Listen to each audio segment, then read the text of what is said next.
छत्तीसगढ़ समाचार। नमस्कार मित्रों, स्वागत है हमारे नए वीडियो में।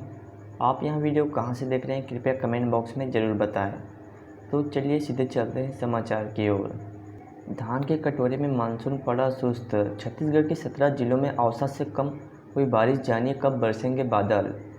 छत्तीसगढ़ में बीते 5 वर्षों की स्थिति पर गौर करें तो ऐसी स्थिति बन रही है कि 15 जुलाई के बाद ही प्रदेश में अच्छी बारिश होती है। 13 जुलाई से प्रदेश के अलग अलग जिलों में सिस्टम बनेगा, जिसके बाद समय समय पर बारिश होती रहेगी। छत्तीसगढ़ के किसानों को खेती के लिए बारिश का इंतजार। पिछले वर्ष केंद्रीय पूल में जमा हुआ था 100 लाख टन चावल। मौसम विभाग ने कहा 15 जुलाई के बाद होगी झमाझम बारिश। छत्तीसगढ़ में अब तक 29% कम बारिश हुई है। इससे किसानों की चिंता बढ़ गई है। कम बारिश के कारण अब तक 50 लाख हेक्टेयर के कुछ रकबे में से 23 लाख हेक्टेयर में ही बुआई हुई है। कम बारिश के कारण किसान बुआई करने से घबरा रहे हैं। विशेषज्ञों के मुताबिक बारिश में ज़्यादा देरी फसल को प्रभावित कर सकती है। इसका असर केंद्रीय पूल को बेचे वाले चावल पर भी पड़ सकता है। खाद्य सुरक्षा के सामने चुनौती हो सकती है। प्रदेश के 11 जिलों में ही सामान्य वर्षा हुई है। इसमें से सरगुजा बेमेतरा की हालत सबसे ज़्यादा खराब है। यहाँ सबसे कम बारिश हुई है। 17 जिलों औसत से कम वर्षा दर्ज की गई है, जिसकी वजह से किसानों की चिंता ज़्यादा बढ़ चुकी है। प्रदेश के किसान ऐसे भी हैं जिन्हें अच्छी वर्षा दर्ज की गई है, वहीं सामान्य वर्षा व वास्तविक वर्षा के बीच अंतर 10% से कम है। ऐसे जिलों में बीजापुर में 1%, बलौदाबाजार में 2% कम वर्षा हुई है। वहीं बलरामपुर में 7% व कोरबा में 6% अधिक बारिश हुई है। 100 लाख टन चावल केंद्रीय पूल में जमा हुआ। छत्तीसगढ़ में वर्ष 2023-24 में 100 लाख टन चावल केंद्रीय पूल में जमा करने पर सहमति बनी थी, जो वर्ष 2022-23 से 25 लाख टन ज़्यादा था। देश में चावल उत्पादन वाले राज्यों में छत्तीसगढ़ अग्रिम पंक्ति में शामिल है। कुछ दिनों बाद बारिश का सिस्टम। इधर मौसम विभाग के वैज्ञानिकों के मुताबिक प्रदेश में बीते 5 वर्षों की स्थिति पर गौर करें तो ऐसी स्थिति बन रही है कि 15 जुलाई के बाद ही प्रदेश में अच्छी बारिश होती है।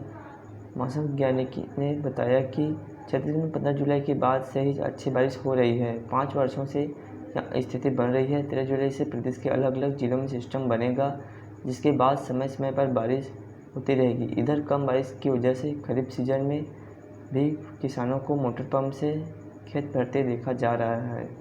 वर्षा की स्थिति देखें तो प्रदेश के कई जिलों में हालांकि कम बारिश हुई है, लेकिन इससे धान के उत्पादन में विपरीत असर पड़ने की संभावना नहीं है। बुआई के लिए इतनी पानी पर्याप्त है। मौसम विभाग के मुताबिक आने वाले दिनों में अच्छी बारिश के संकेत मिल रहे हैं। इससे भरपाई हो जाएगी। 11 जिलों में सामान्य वर्षा दर्ज की गई है। छत्तीसगढ़ के इन जिलों में सामान्य से कम वर्षा बलौदा, बस्तर, दंतेवाड़ा, दुर्ग, धमतरी, गरियाबंद, जशपुर, कांकेर, कोरबा, कोरिया, महासमुंद, मनेन्द्रगढ़, मोहला, मानपुर, चौकी, राजनांदगांव, शक्ति, सारंगढ़, भिलाईगढ़, सूरजपुर। इन जिलों में सामान्य वर्षा। बलौदाबाजार, बलरामपुर, बीजापुर, बिलासपुर, गौरेला, पेंड्रा, मरवाही, जांजगीर, खैरागढ़, छुकंदर-गंडई, मुंगेली, नारायणपुर, रायगढ़, सुकमा। छत्तीसगढ़ समाचार।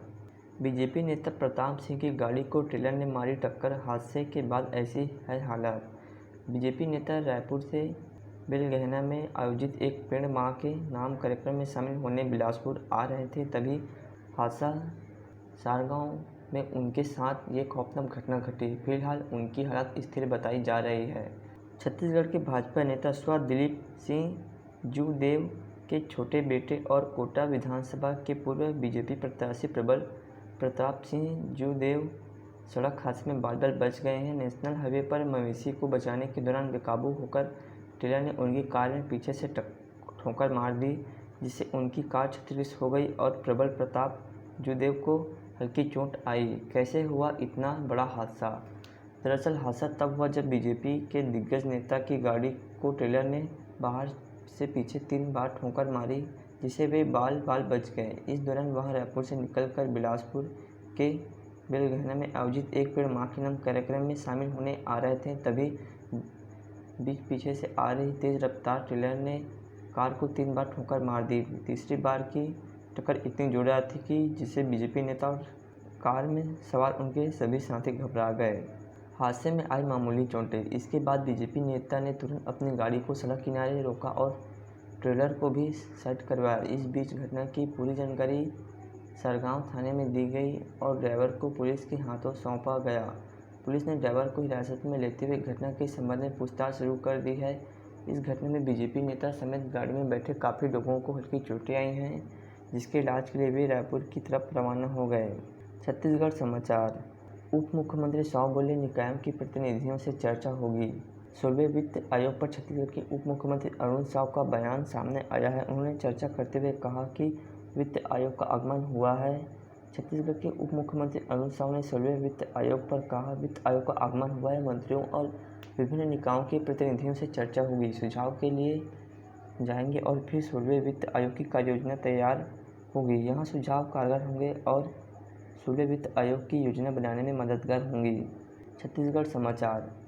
पीएम फसल बीमा योजना 2024 किसान जल्द करें आवेदन, ये है अंतिम तारीख, देखें नहीं तो।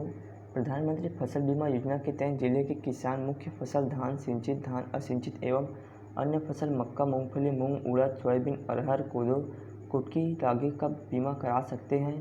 प्रधानमंत्री फसल बीमा योजना की अधिसूचना 4 जुलाई को जारी कर दी गई है। वर्ष 2024-25 के खरीफ फसल बीमा की अंतिम तिथि 31 जुलाई निर्धारित की गई है। प्रधानमंत्री फसल बीमा योजना के तहत जिले के किसान मुख्य फसल धान, सिंचित धान, असिंचित एवं अन्य फसल मक्का, मूंगफली, मूंग, उड़द, सोयाबीन, अरहर, कोदो, कुटकी, रागी का बीमा करा सकते हैं। पीएम फसल बीमा योजना 2024 सरकार करेगी भुगतान। किसानों के फसल को प्रतिकूल मौसम, सूखा, बाढ़, जल प्लावन, कीट व्याधि, ओलावृष्टि इत्यादि प्राकृतिक आपदाओं से किसानों को होने वाले नुकसान से राहत दिलाने के लिए बीमा में शामिल किए जाने वाले किसान प्रधानमंत्री फसल बीमा योजना अंतर्गत ऋणी एवं अऋणी किसान जो भूधारक व बटाईदार हो सम्मिलित हो सकते हैं। जो किसान अधिसूचना राजस्व निरीक्षण मंडल में अधिसूचित फसल के लिए वित्तीय संस्थानों से मौसमी कृषि ऋण स्वीकृत नवीनीकृत की गई होंगे। योजना ऋणी कृषकों के लिए विकल्प चयन आधार पर क्रियान्वित होगी। ऋणी कृषक जो योजना में शामिल नहीं होना चाहते, उन्हें स्वहस्ताक्षरित घोषणा पत्र बीमा आवेदन की अंतिम तिथि के 7 दिवस पूर्व तक संबंधित वित्तीय संस्था में जमा करना होगा। उप संचालक कृषि नागेश्वर लाल पांडे ने बताया कि प्रधानमंत्री फसल बीमा योजना अंतर्गत मौसम खरीफ वर्ष 2024-25 तक जिले के लिए भारतीय कृषि बीमा कंपनी का चयन निविदा के आधार पर हुआ है।